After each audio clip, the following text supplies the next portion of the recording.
எல்லாருக்கும் ஹாய். நீங்க பார்த்துட்டு இருக்கிறது எஸ்கே தமிழ் வாய்ஸ் ஓவர். வீடியோக்குள்ள போறதுக்கு முன்னாடி மறக்காம வீடியோக்கு ஒரு லைக் போட்டுருங்க. சரி வாங்க அப்படியே நம்ம டிராமாக்குள்ள போயிடலாம்.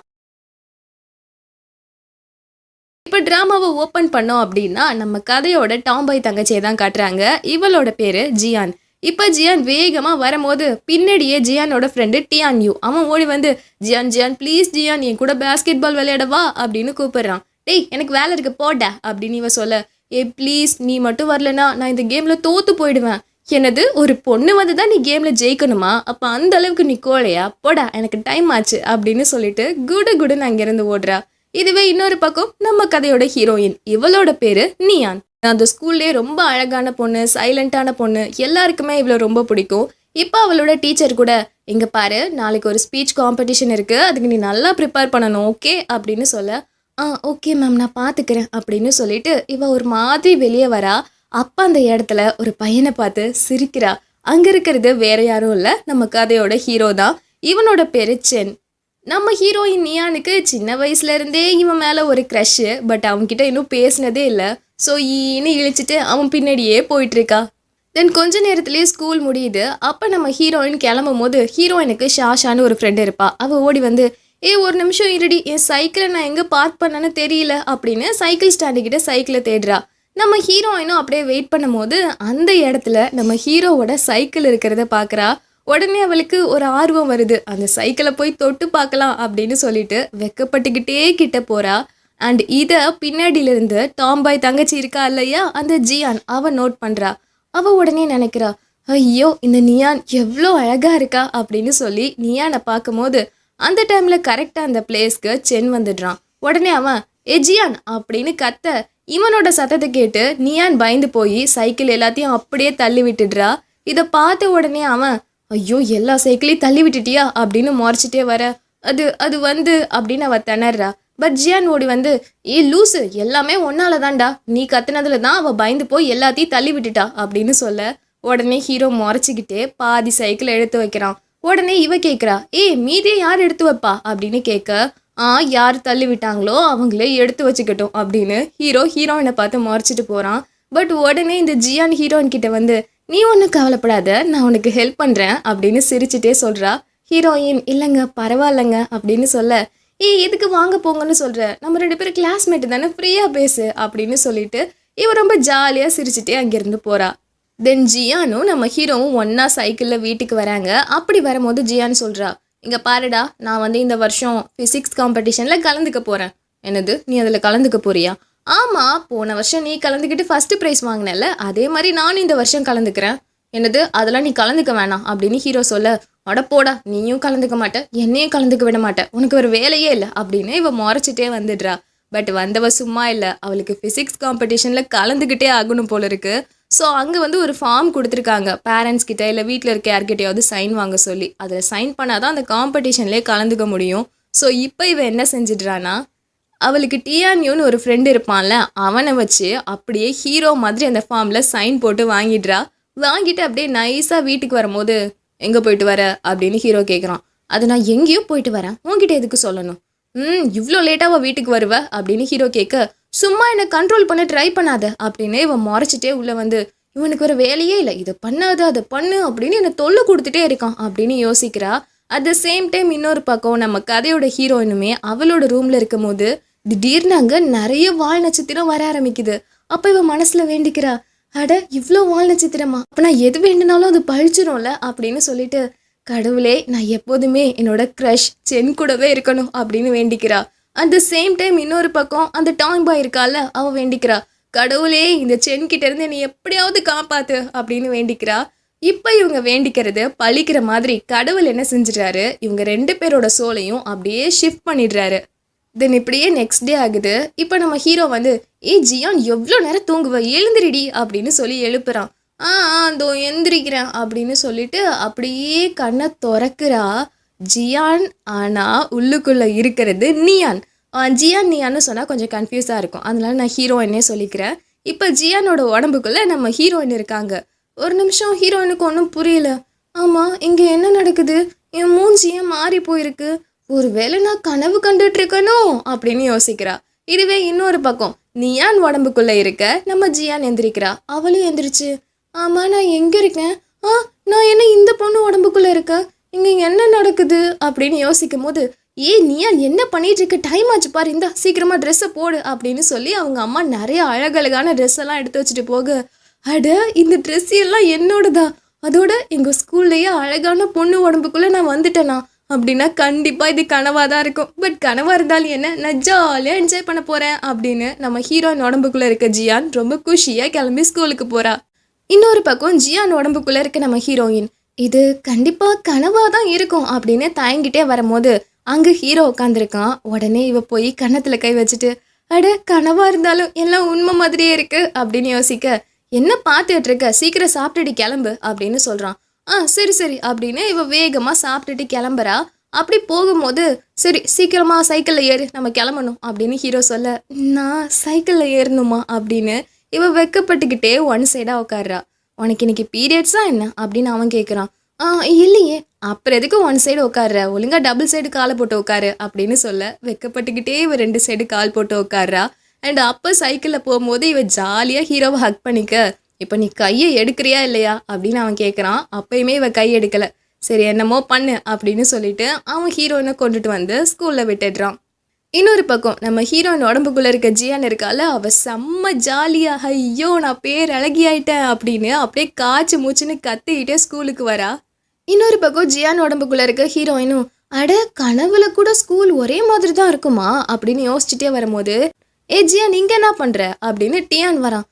அது அது ஒன்றும் இல்லையே அப்படின்னு ஹீரோயின் சொல்ல, ஆமா எதுக்கு திருன்னு முழிக்கிற, எனக்கு தெரிஞ்சிருச்சு நீ ஸ்கூலுக்கு லேட்டாக வந்துட்ட, அதனால தானே இப்படி திருன்னு முழிக்கிற அப்படின்னு ஜியான் கேட்க, டப்புன்னு ஒரு அடி பின்னாடி அந்த சார் வந்து அடிச்சுட்டு, டேய் இங்கே என்னடா கதை பேசிகிட்டு இருக்க, எப்போதும் ஸ்கூலுக்கு லேட்டாக தான் வருவியா அப்படின்னு சார் கேட்க, சரியா சார் என்ன மட்டும் அடிக்கிறீங்க, அவளும் தான் சார் லேட்டு அப்படின்னு சொல்ல, ஜியான் நல்லா படிக்கிற பொண்ணுடா, அவள் லேட்டாக வந்தாலும் படிச்சிருவா, ஆனால் நீயும் தான் இருக்கிய மக்கு, சரி சரி உள்ளே போங்க 2 பேரும் அப்படின்னு சொல்லி உள்ளே அனுப்பிடுறாரு. இன்னொரு பக்கம் இன்னைக்கு தான் அந்த ஸ்பீச் காம்படிஷனா, ஸோ அங்கே இருக்க டீச்சர், ஐயோ இந்த நியான் எங்கே போய் தொலைஞ்சா, அவளுக்கு இன்னைக்கு காம்படிஷன் தானே, அவளை காணோமே அப்படின்னு சொல்லி தேடுறாங்க. பட் இங்கே நம்ம ஹீரோயின் உடம்புக்குள்ளே இருக்க ஜியான் ரொம்ப ஜாலியாக வரா. அப்போ அங்கே டியானியூ நின்றுட்டு இருக்கானா, உடனே டியானியூ கிட்ட, ஹே டியான் எப்படி இருக்க அப்படின்னு வர, டியான் உடனே, என்னடா நம்ம ஸ்கூல்லே அழகான பொண்ணு ஏன் கிட்ட வந்து பேசுது அப்படின்னு ஈன்னு இழிச்சிட்டு இருக்கான். அப்போ அவகிட்ட வந்து, என்னடா ஈன்னு இழிக்கிற, நான் அழகா இருக்கேனா அப்படின்னு கேட்க, ஆமாம் அப்படின்னு சொல்லும் போதே பின்னாடி மேம் வந்துடுறாங்க. உடனே அவங்க, இங்கே என்ன பண்ணிட்டு இருக்க நியான், வா காம்படிஷனுக்கு டைம் ஆச்சு அப்படின்னு சொல்லி அந்த நம்ம ஹீரோயின் உடம்புக்குள்ளே இருக்க ஜியானை பிடிச்சி வேகமாக இழுத்துட்டு வந்து, போ சீக்கிரமாக போய் பேசு அப்படின்னு ஸ்டேஜில் ஏற்றி விடுறாங்க. இப்போ ஜியான் யோசிக்கிறா, என்னது ஸ்பீச்சா, இது கனவு தானே, நான் என்ன பேசுனா என்ன பிரச்சனையாக போகுது அப்படின்னு சொல்லிட்டு அவள் பாட்டுக்கு ஜாலியாக ஸ்டேஜில் ஏறி போய் நின்று, எனக்கு என்ன பேசுறதுன்னு தெரியல, பட் ஸ்கூலில் சில மாற்றம் பண்ணால் ஸ்கூல் ரொம்ப பெட்டராக இருக்கும். அது என்னென்னா, எங்களுக்கு லஞ்ச் ஹவர் வெறும் 45 மினிட்ஸ் தான் இருக்குது. 45 மினிட்ஸில் நாங்கள் எப்படி சாப்பிட்றது, அட்லீஸ்ட் ஒரு 2 ஹவர்ஸாவது விடுறதில்ல. அது மட்டும் இல்லை, இப்போல்லாம் எங்களுக்கு பிடி ஹவரே விடுறதில்ல. அதோட நீங்கள் ஏன் வாரத்தில் 6 நாள் ஸ்கூல் வைக்கிறீங்க, வேணும்னா 3 நாள் ஸ்கூல் வச்சுட்டு 4 நாள் லீவ் விடலாம்ல அப்படின்னு சொல்லி நல்லா அலப்பறை பண்ணி ஸ்டேஜில் கத்திக்கிட்டு இருக்கா. இதை பார்த்து அந்த டீச்சருக்கு டென்ஷன் ஆகி, நீ யான் என்ன பேசுகிற, ஸ்டேஜ்லேருந்து கீழே இறங்கு அப்படின்னு திட்டுறாங்க. இது கனவு தானே, நான் என்ன பேசினாலும் எந்த பிரச்சனையும் நடக்காது அப்படின்னு இவ ஜாலியாக அப்படியே ஸ்டேஜில் இருந்து கீழே இறங்கலான்னு வரும்போது அந்த இடத்துல ஜியானோட உடம்புக்குள்ளே இருக்க ஹீரோயின் அங்கே உட்காந்துருக்கிறத இந்த நம்ம ஹீரோயின் உடம்புக்குள்ளே இருக்க இந்த ஜியான் கவனிக்கிறா. உடனே 2 பேரும் அப்படியே பார்த்துக்கிறாங்க. 2 பேருக்கும் என்னது இது, என்ன மாதிரி ஒருத்தி அப்படின்னு ஒரு குழப்பம். அப்போ கரெக்டாக இந்த ஜியான் வரும்போது ஸ்லிப் ஆகி போய் ஹீரோயின் கிட்ட விழ, ஹீரோயினுக்கு முதுகில் அடிபட்டுருது, இவளுக்கு காலில் அடிபட்டுருது. பட் 2 பேருக்கும் ஒரு நிமிஷம் என்ன நடக்குதுன்னே தெரியல. கட் பண்ணா நம்ம ஹீரோயின் உடம்புக்குள்ளே இருக்க ஜியான் இருக்கால, அவளை கூப்பிட்டுட்டு வந்து வச்சு டீச்சர் செம்ம திட்டுறாங்க. உன்னை நம்பி ஸ்டேஜில் ஏற்றி விட்டா நீ என்ன பேச்சு பேசுகிற அப்படின்னு செம்ம திட்ட. அப்போதான் இவ யோசிக்கிறா, ஐயோயோ அப்படின்னா என்னோட ஆத்மா இவ உடம்புக்குள்ளே வந்துருச்சா, இது எதுவும் கனவில்லையா, உண்மைதானா, இது தெரியாமல் ஸ்டேஜில் என்னென்னமோ பேசி வச்சுட்டனே அப்படின்னு முழிக்கிறா.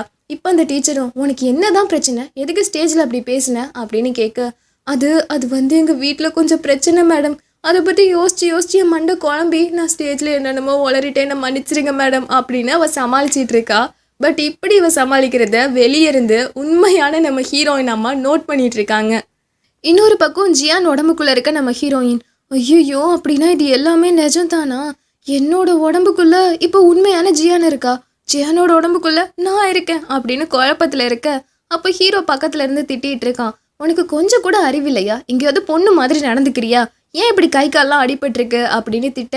அது அது ஒன்றும் இல்லை அப்படின்னு இவ சமாளிச்சுட்டே ஓட, என்னாச்சு இவன் ஏன் சரியா பேச மாட்றா அப்படின்னு ஹீரோவுக்கு கன்ஃபியூஸ் ஆகுது.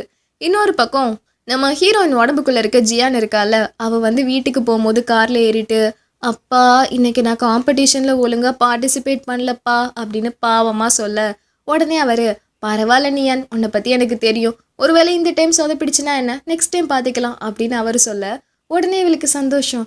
அட, இந்த நியானோட அப்பா இவ்வளோ நல்லவராக இருக்காரு, இவ்வளோ ஸ்போர்ட்டிவாக எடுத்துக்கிறாரு அப்படின்னு ரொம்ப சந்தோஷமாக வீட்டுக்கு வந்தா, அங்கே நியானோட அம்மா, அதாவது நம்ம ஹீரோயினோட அம்மா செம்ம திட்டுறாங்க. உங்கள் பொண்ணு இன்னைக்கு ஸ்கூலில் என்ன பண்ணா தெரியுமா? எல்லாரும் முன்னாடி என் மானத்தை வாங்கிட்டா அப்படின்னு நடந்த விஷயம் எல்லாத்தையும் சொல்ல, அம்மா அம்மா மன்னிச்சிருமா, இனிமேல் அப்படி பண்ண மாட்டேம்மா அப்படின்னு இவ சொல்கிறா. உன் மன்னிப்பும் வேணாம் ஒன்றும் வேணாம் அப்படின்னு அவங்க ரொம்ப கோபமாக உள்ளே போயிடுறாங்க. இன்னொரு பக்கம் ஹீரோ இருக்கான்ல, அவன் இப்போது ஆசையாக நூடுல்ஸ் செஞ்சு, ஒரு வேளை அந்த காம்படிஷனில் கலந்துக்க வேணான்னு சொன்னதுனால இவ ரொம்ப ஃபீலிங்கில் இருக்கா போல், சமாதானப்படுத்துவோம் அப்படின்னு ஜியான் உடம்புக்குள்ளே இருக்க நம்ம ஹீரோயினை அந்த நூடுல்ஸ் சாப்பிட சொல்கிறான். இவ்வளோ சாப்பிடலான்னு வரா, நூடுல்ஸ்லேருந்து கெட்ட நாற்று அடிக்குது. இருந்தாலும் அவன் கொடுக்குறானேன்னு கொஞ்சம் கண்ட்ரோல் பண்ணிட்டு சாப்பிட்லான்னு பார்த்தா அவ்வளோதான், நல்லாவே இல்லை. உடனே போய் வாமிட் எடுத்துகிட்டு ஓடிடுறா. இதை பார்த்தா இவன், உனக்காக நான் இதை இவ்வளோ கஷ்டப்பட்டு செஞ்சேன், நீ வாமிட் எடுக்கிற அப்படின்னு அவன் சாப்பிட போகிறான். பட் அவனுக்குமே வாமிட்டு தான் வருது. தென் இப்படியே நெக்ஸ்ட் டே ஆகுது. நெக்ஸ்ட் டே ஹீரோயின் தூங்கி முழிக்கிறாங்க, ஜியான் தூங்கி முழிக்கிறா. 2 பேரும் அதே உடம்புல அப்படியே தான் இருக்காங்க. இப்போ 2 பேருக்கும் கன்ஃபியூஷன், என்னடா இது ஒரு நாள் ஆகி முடிஞ்சிருச்சு, இன்னும் நாங்கள் பழைய மாதிரி மாறலை அப்படின்னு ஒரே கன்ஃபியூஷனாக இருக்குது. ஸோ உடனே இந்த ஹீரோயின் உடம்புக்குள்ளே இருக்க ஜியான் என்ன செய்கிறான்னா, நேராக ஹீரோயினை பார்க்கணுன்னு தான் வரா. பட் அவளை பார்த்த உடனே இவ பிச்சுக்கிட்டு ஓட ஆரம்பிச்சிட்றா. பட் எப்படியோ ஹீரோயின் உடம்புக்குள்ளே இருக்க ஜியான் அவளை துரத்தி பிடிச்சி, எதுக்கு பயந்து ஓடுற, எனக்கு தெரியும் நீ நியான் தானே அப்படின்னு கேட்க, ஆமாம் ஆனால் உன் உடம்புக்குள்ளே நான் எப்படி வந்தேன்னு எனக்கு தெரியாது அப்படின்னு இவ சொல்கிறா. அதுக்கு ஏன் நீ ஓடுற, இங்கே பாரு, உன் உடம்புக்குள்ளே நான் எப்படி வந்தேன்னு எனக்கும் தெரியாது சரியா? இப்போ நம்ம 2 பேரும் ஒரே கண்டிஷனில் தான் இருக்கோம், இதை எப்படி சரி செய்யறதுன்னு தான் தெரியல. ஆமாம், நேற்று நீ ஏன் ஸ்டேஜில் அவ்வளோ மோசமாக பேசின அப்படின்னு இவ கேட்க, நான் என்ன பண்ணுறது, நான் கனவும் நினச்சிட்டு இருந்தேன், இது உண்மைன்னு தெரிஞ்சிருந்தா நான் அப்படிலாம் பேசியிருக்கவே மாட்டேன். அது இருக்கட்டும், நம்ம 2 பேரோட ஆத்மாவும் மாறி போன விஷயத்த நீ எங்கள் அண்ணன்கிட்ட சொல்லிட்டியா? இல்லை உங்கள் அண்ணன்கிட்ட இன்னும் நான் அதெல்லாம் சொல்லவே இல்லை. ஆமாம், எங்கள் அம்மா உன்னை ஏதாவது சொன்னாங்களா அப்படின்னு ஹீரோயின் கேட்க, ஆமாம், நான் ஸ்டேஜில் ஒழுங்காக பேசல, அவங்க என் மேலே ரொம்ப கோபத்தில் இருக்காங்க. ஓ, அவங்களுக்கு கோவப்படாமல் பார்த்துக்கோ ப்ளீஸ் அப்படின்னு ஹீரோயின் சொல்ல, என்னடி இப்போ இதெல்லாம் சொல்லிட்டு இருக்க, முதல்ல நம்ம 2 பேரும் எப்படி பழைய மாதிரி மாறுறது அதை பற்றி யோசிப்போம் அப்படின்னு இவ கேட்க, எனக்கு எப்படி மாறணும்னே ஞாபகம் இல்லை, ஆனால் நம்மளோட சோல் இப்படி ஷிஃப்ட் ஆகியிருக்கிறதால நிறைய குழப்பம் வர்றதுக்கு வாய்ப்பு இருக்குது. ஸோ இதுக்கு முன்னாடி நீயானா என் வாழ்க்கையில் நான் என்னெல்லாம் பண்ணணும் அது எல்லாத்தையும் உன்கிட்ட சொல்கிறேன். ஸோ நீயும் ஜியானா உன்னோட வாழ்க்கையில் எதெல்லாம் பண்ணியோ என்கிட்ட சொல்லு, அப்போ தான் நம்ம கூட இருக்கவங்களுக்கு நம்ம மேலே டவுட் வராது அப்படின்னு சொல்ல, ஓகேன்னு சொல்லிட்டு இவளும் எல்லாத்தையும் ஷேர் பண்ணிக்கிறா.